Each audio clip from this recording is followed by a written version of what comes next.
You ask Tiger to solve. This deals with linear equations with one unknown. The final result is x equals 5. Let's solve it step by step.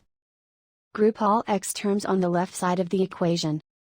Subtract 7x from both sides. Group like terms. Simplify the arithmetic. Group like terms.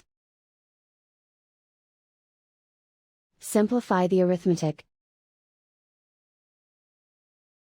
Group all constants on the right side of the equation.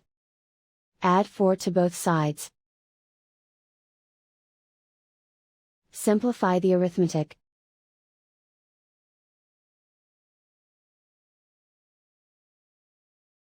Isolate the x. Divide both sides by -4. Cancel out the negatives.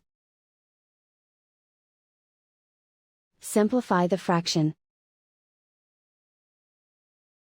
Cancel out the negatives. Find the greatest common factor of the numerator and denominator.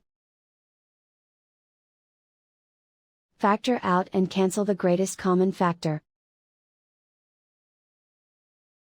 And so the final result is x equals 5.